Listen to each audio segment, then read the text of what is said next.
Mapagpalang araw po sa inyong lahat. Welcome to DJ Sean Stories. Turn on your notification bell, like and subscribe para sa crime stories araw-araw. Sa ating mga OFW at mga taga-Canada, maaring narinig nyo na ang balitang ito. Kotse, tuition fee ng mga anak at iba't ibang furniture. Malaking remittance sa Pilipinas at isang cleaning business. Iyan ang lahat ng napunda ng isang Pinay caregiver sa Canada. Pero ang lahat pala ng ito ay hindi pinaghirapan ng ating kababayan. Dahil ang 11.3 million pesos ng Pinay ay galing pala sa pagnanakaw niya sa 86 years old niyang mag-asawang mga pasyente. At kalaunan namatay ang matandang lalaki niyang amo na walang kaalam-alam na nilimas na pala ng isang Pilipina ang pinaghirapan nilang mag-asawa. Ang Pinay ay kinilalang si Antoinette Diso na 50 years old. Noong 1968 nang ipinanganak siya sa Pilipinas at lumaki siya sa isang simpleng pamilya. Noon pa man pangarap na ni Antoinette na makapagtrabaho abroad. Mahigit 20 years old pa lamang noon si Antoinette nang sinubukan niya ang kanyang swerte sa Canada. Umupa siya ng isang maliit na apartment sa East Vancouver. Sa Canada, iba't ibang trabaho ang sinubukan ni Antoinette para siya ay mabuhay. Sinubukan niya maging trabahador ng farm, tagalinis sa isang ospital, hanggang sa pasukin niya ang care industry. Paminsan-minsan, pumapasok sa isip ng Pinay na bumalik na lamang sa Pilipinas dahil nga sa hirap ng buhay ng Canada. Pero hindi siya nagpatalo sa hamon ng buhay at nananitili doon sa pagtatrabaho. Kalaunan, lumipat na nga si Antoinette sa Burnaby kung saan siya nag-aral upang maging ganap na personal support worker. Sa lugar na ito, nagkaroon na siya ng sarili niyang pamilya kasama ang kanyang asawang Pinoy at dalawang mga anak. Ang mister ni Antoinette ay nagtatrabaho bilang taga-kolekta ng basura habang siya naman ay namamasukan sa isang maliit na hospital bilang katulong ng mga nurse o doktor. Simple lamang ang pamumuhay ng pamilya ni Antoinette. Kahit mahirap ang kanyang sitwasyon, nakakapagpadala pa din siya ng pera sa kanyang pamilya sa Pilipinas. Ang kanyang sahod ay sakto lamang para sa pangailangan nilang apat. Walang sumusobra at hindi din siya nakakapag-ipon. Nagsisikap din ang Pinay hanggang siya ay naging ganap na ngang isang caregiver. At upang matuloy na ma-hire ng mga agency bilang caregiver sa Canada, kumuha si Antoinette ng mga short course sa isang private na university. At ang pera nga na pinampaaral ng Pinay ay inutang nila ng kanyang asawa. Maraming bagong natutunan si Antoinette at nandagdagan nga ang kanyang kalaman hinggil sa pag-aalaga ng iba't ibang mga pasyente. Mula nga noon, naging mas madalas na ang employment ni Antoinette sa iba't ibang healthcare facility. Ayon sa ulat, wala siyang anumang masamang record. Walang bisyo at aktibo sa kanyang komunidad sa simbahan.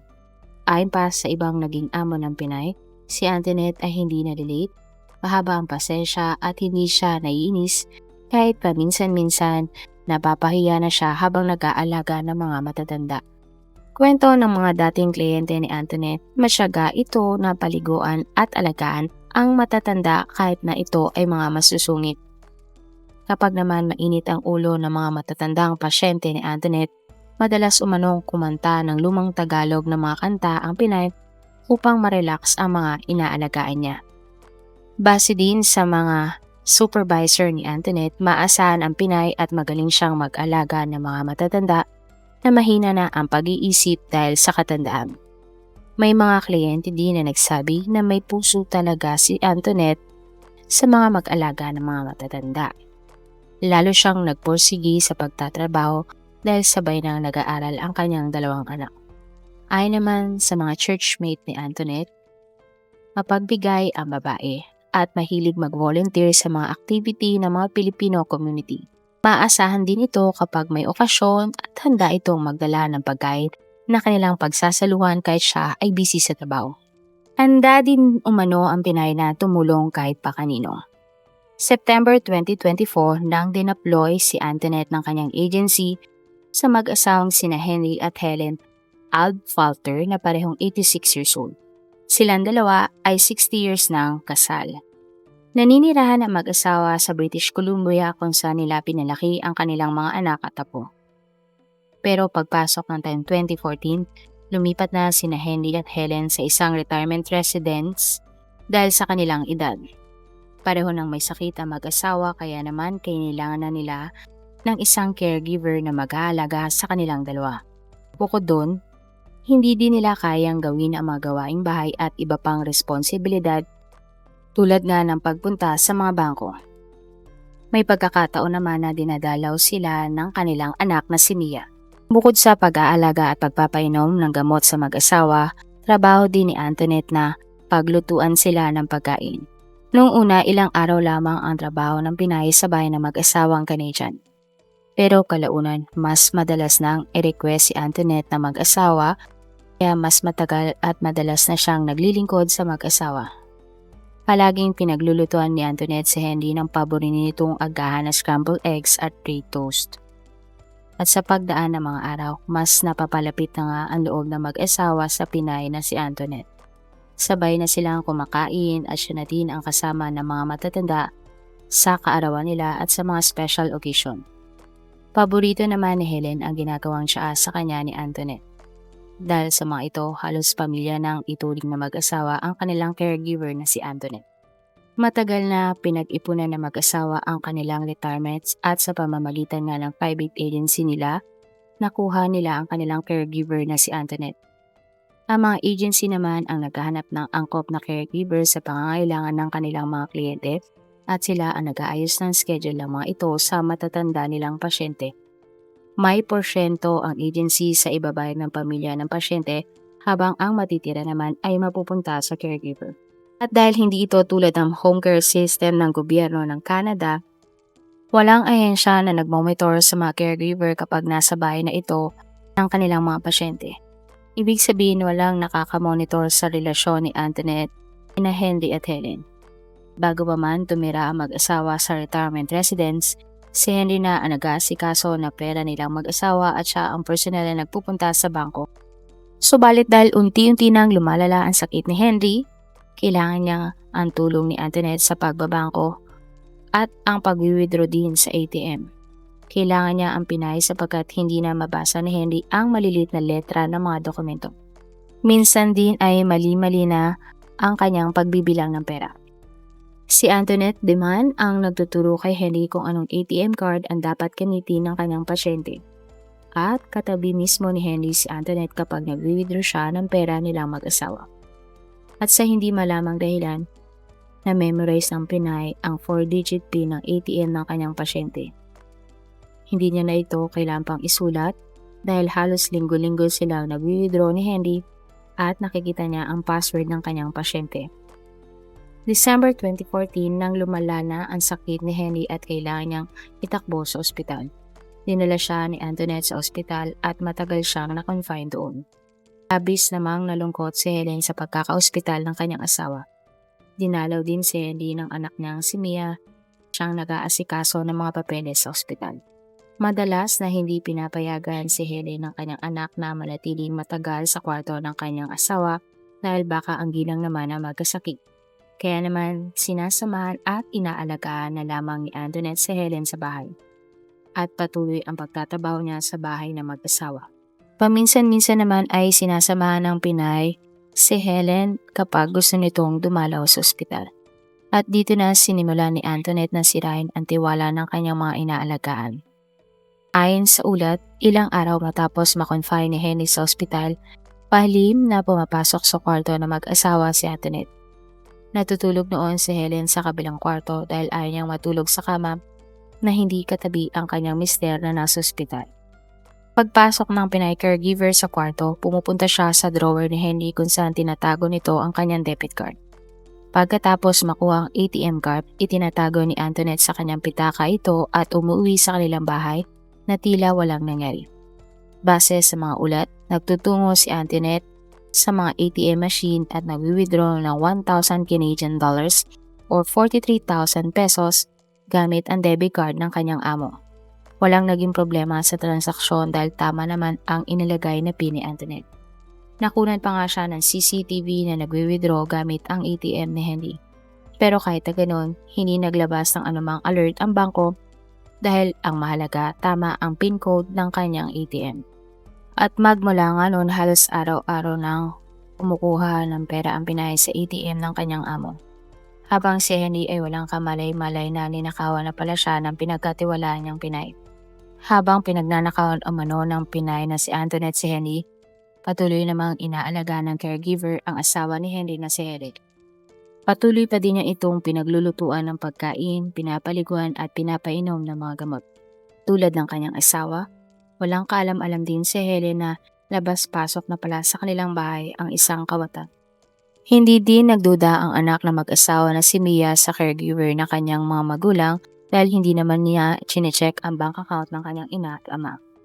Hindi lamang isang lokasyon kung mag-withdraw ng pera si Antoinette. Nagpupunta siya sa iba't ibang lugar para nakawan ang kanyang mga pasyente. Ayon sa balita, sinasagad ni Antoinette ang pag-withdraw at nililimas niya ang daily maximum limit na 43,000 pesos kada araw. At habang nasa bahay ni Antoinette, walang ka-idea si Helen na nasa wallet na pala ng kanyang caregiver ang debit card na naglalaman ng mahigit 50 years nilang pinagtrabahuhang mag-asawa. Kahit na lumalala na ang sitwasyon ni Henry sa ospital, hindi ito naging hadlang para ipagpatuloy ng Pinay ang pagnanakaw sa mag-asawa. Hanggang sa sumapit na nga ang September 2015 nang pumanaw na si Henry. Dito na naputol ang kontrata ng Pinay sa mag-asawang Abfalter. Pero sa kabila nito, madalas pa ding magpunta si Antoinette sa bahay ng mag-asawa upang samahan ang nagdadalamahating si Helen. Palagi siyang nagdadala ng pagkain para kay Helen habang ito ay nagluluksa. At patuloy pa din ang pag-withdraw ni Antoinette mula sa mga debit card ni Henry. Ang pera ay ginamit ni Antoinette para bumili ng isang kotse, pinangbayad sa tuition fee ng kanyang dalawang mga anak, at nadalas na din ang pagpapadala niya ng pera sa kanyang pamilya sa Pilipinas. Bukod doon, pinagsha-shopping din ni Antoinette ang kanyang anak na babae ng mga bagong furniture nito sa kwarto. In-enroll din niya ang isa pa niyang anak sa isang piano lesson. Binigyan din niya ng pera ang kanyang mag-aama upang mamasyal ito sa Disneyland. Binayaran din ng ginang ang kanyang mga utang. At higit sa lahat, nagtayo si Antoinette ng isang cleaning business. At sa loob ng 6 na buwan, may kabuang 11.3 million pesos ang ninakaw umano ng Pinay sa debit card na kanyang dating pasyente. March 2016 nang kinailangan na ng anak ni Henry at Helen na si Mia na kalikuti na ang bank accounts ng kanyang mga magulang upang panggasto sa kanyang ina. Dito na napansin ni Mia na hindi tugma ang laman ng balance account ni Henry kumpara sa dokumentong binigay ng bangko. Laking pagtataka din ni Mia na may withdrawal pa din sa anak ng kanyang ama kahit na pumanaw na ito. Tinanong ni Mia ang kanyang nanay na si Helen kung ito ba ang nag-withdraw ng pera. At ayon nga kay Helen, mahigit 1 taon na siyang hindi nagpupunta sa bangko at wala naman siyang pinagbibigyan ng debit card ni Henry. Hindi nga nahanap ni Mia ang card sa mga gamit na kanyang pumanaw na ama. Naalarma ang babae kaya ganyan tinawagan ng bangko. Ipinakita nga kay Mia ng bangko ang makuha ng CCTV kung saan may babaeng paulit-ulit na nagwi-withdraw gamit ang debit card ni Henry. Nang nag-imbestiga na nga ang mga pulis sa mga taong labas-pasok sa bahay ng mag-asawa, dito na nalaman ni Mia ang lahat. Teorya nga ni Mia, walang ibang nagnanakaw ng pera ng kanilang mga magulang kundi ang dati nilang caregiver na si Antoinette sapagkat ito lamang ang laging labas-pasok ng kanilang bahay. Plinano nga ni Mia at ng bangko at ng mga pulis na hulihin sa akto si Antoinette. At April 2016 nang sinubukan ulit ng Pinay na mag-withdraw ng pera. Pero sa pagkakataon na ito, hindi na naglabas ng pera ang ATM machine. Hindi na din lumabas pa ang debit card ni Henry at walang resibong iniluwalang machine. Nagtaka si Antoinette pero wala siyang nagawa kundi umuwi na lamang. At May 30, 2016 nang tuluyan ng inaresto si Antoinette kasabay ng paghahalughog ng mga pulis sa kanyang bahay. Pinikturan nga ng mga pulis ang mga resibo sa lamesa ng Pinay para mga ebidensya laban sa kanya. At agad siyang dinala sa isang police station. Sa police station, tinanong nga ang Pinay ng mga pulis tungkol sa CCTV kung saan isang babae ang paulit-ulit na nagwe-withdraw ng pera gamit ang debit card ng yumaong si Henry. Agad namang umamin ang Pinay sa kanyang ginawa at sinabing siya ang nagnanakaw ng laman ng pera ni Henry.